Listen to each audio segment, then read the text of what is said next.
आयोजित सभा का आज को सभापति श्री बेन्जामिन मंचमा आसीन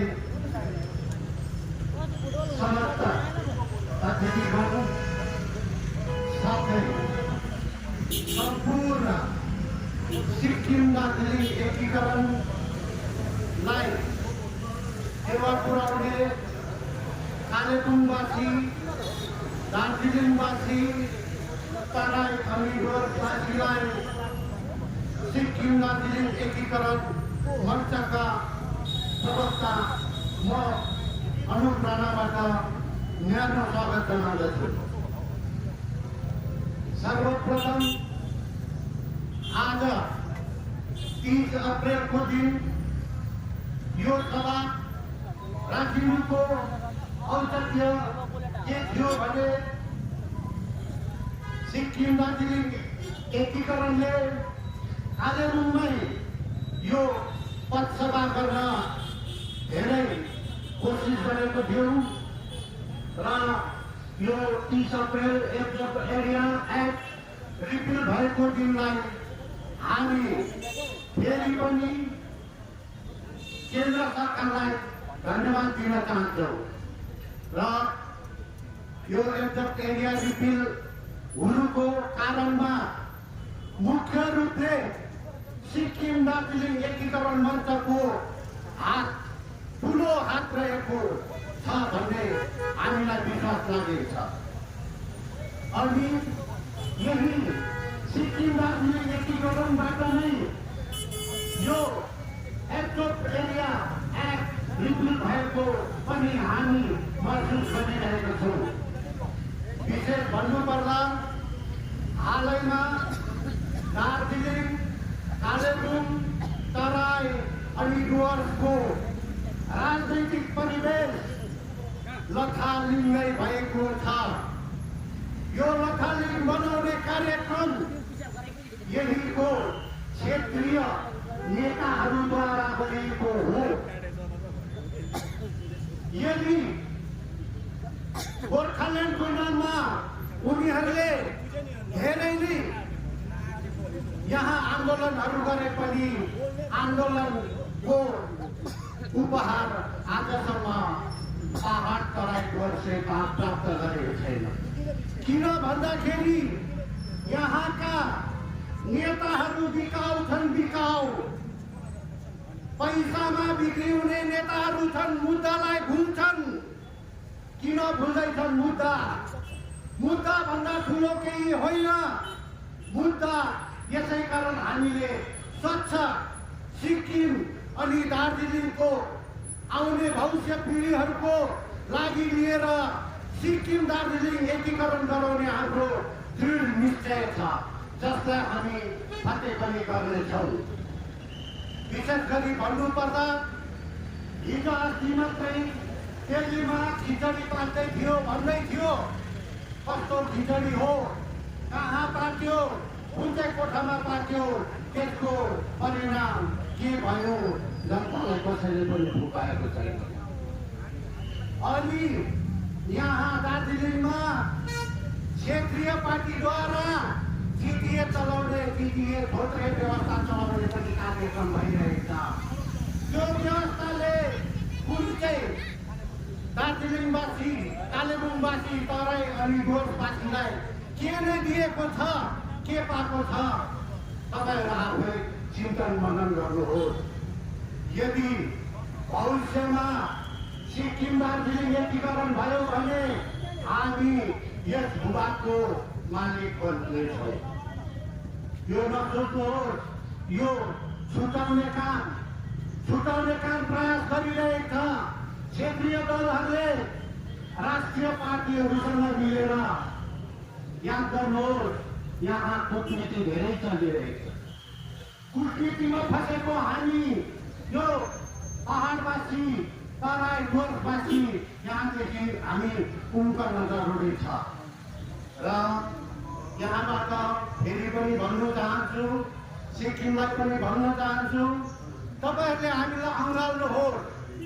हामी तपाईँको भाइ हौ, हामी तपाईँको शाखा सन्तान हो। तपाईँ र हाम्रो खोला नाला एउटा हो, खुनको नाता छ। तपाईँहरूसँग हाम्रो हरेक कुरो मिल्छ। तपाईँहरूले हामीलाई अप्नाउने कोसिस गर्नुहोस्, तर तपाईँहरूले पनि कहिलेकाहीँ कुरा गर्नुहुन्छ यो सिक्किम दार्जिलिङ एकीकरण हुँदैन भनेर। तपाईँहरूले कसरी भन्नुहुन्छ? तपाईँ को हुनुहुन्छ सिक्किम दार्जिलिङ एकीकरण हुँदैन भनेर? संविधानलाई पल्टाएर हेर्नुहोस्, संविधानले जे भन्छ त्यही मान्छ। भारतको संविधान भन्दा न त भारतको प्रधानमन्त्री ठुलो हो, न त बङ्गालको चिफ मिनिस्टर ठुलो हो, न सिक्किमको चिफ मिनिस्टर ठुलो हो। संविधान भन्दा कोही ठुलो छैन। संविधानले यो भूभाग सिक्किमको हो भनेर भनेको छ। त्यसै कारण हामी यो सिक्किम दार्जिलिङ एकीकरणलाई अगाडि बढाउन, एक गराउन अघि आएका हौँ र आउने दिनमा हामीले यसमा धेरै कार्यक्रमहरू गर्दैछौँ र गर्नेछौँ। अनि यहाँ हिजोआज भन्छ यिनीहरू दुई चारजनाले के नै गर्छ र तपाईँहरूले भनेर हुँदैन। हामीले गर्ने काम गरिरहेका छौँ। कहाँ गर्नुपर्छ, के गर्नुपर्छ तपाईँहरूले हामीलाई बताउनु पर्दैन। हामी जान्दछौँ कुन चाहिँ कुरो कहाँ पुर्याउनु, कहाँ राख्नु, त्यो हामीले पुऱ्याइरहेको छौँ।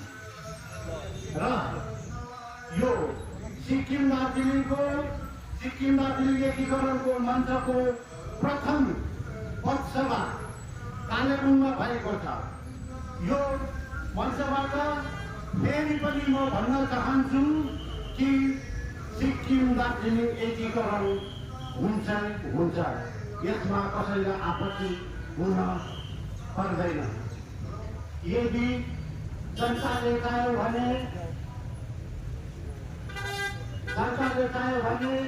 भारत सरकारले सिक्किम दार्जिलिङ एक गराउन केही समय पनि लाउने छैन।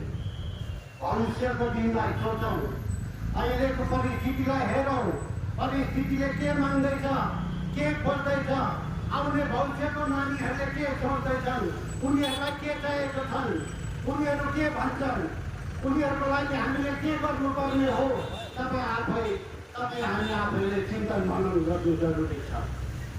यसरी नै अब केही दिनपछि यस्तै कार्यक्रम सिक्किम दार्जिलिङ एकीकरण मञ्चको तर्फबाट खरसाङ, मिरिक, दार्जिलिङ, तराई अनि डुवर्समा पनि हुनेवाला छ।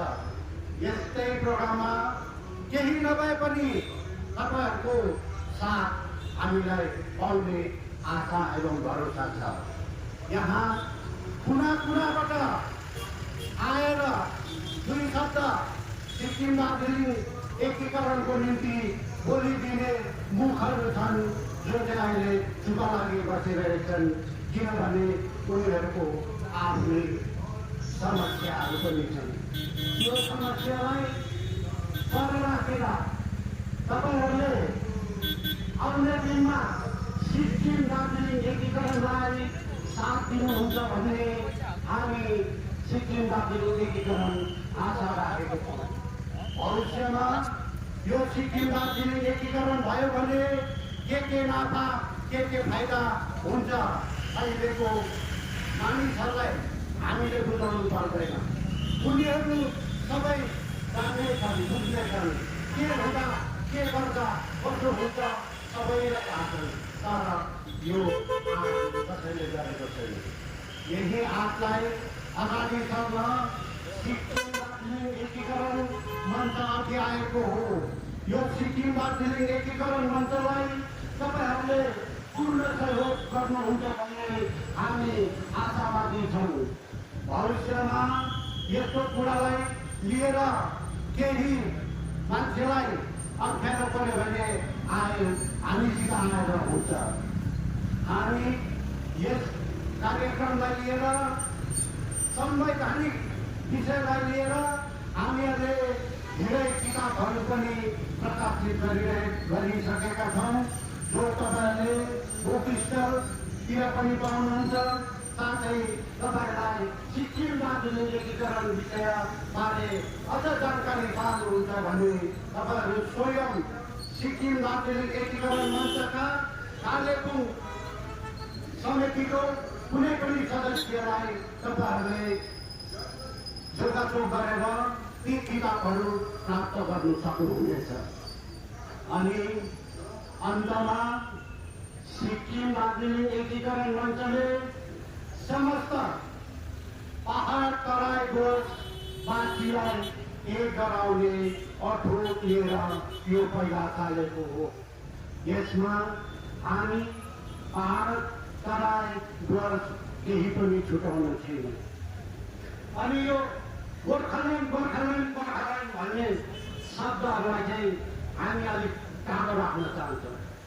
गोर्खाल्यान्ड पाएको भए 86 मा पाउने थियो, पाएन, अब कतै पाउला। ललिपप दिन चाहन्छ, सेन्ट्रल गभर्मेन्टले ललिपप दिन चाहन्छ। ललिपप एउटा रातो छ, एउटा हरियो छ, टेस्ट एउटै हो, टेस्ट चाहिँ एउटै हो, तर कलर अर्को छ। यहाँ चाहिँ यहाँको नेताहरूलाई रातो कलरको चाहियो, हरियो किन चाहियो? टेस्ट एउटै कुरा बुझ्नुहोस्। यहाँ आँखाहरू विशाल छन्, मिलन छुटाउने समाज छन्।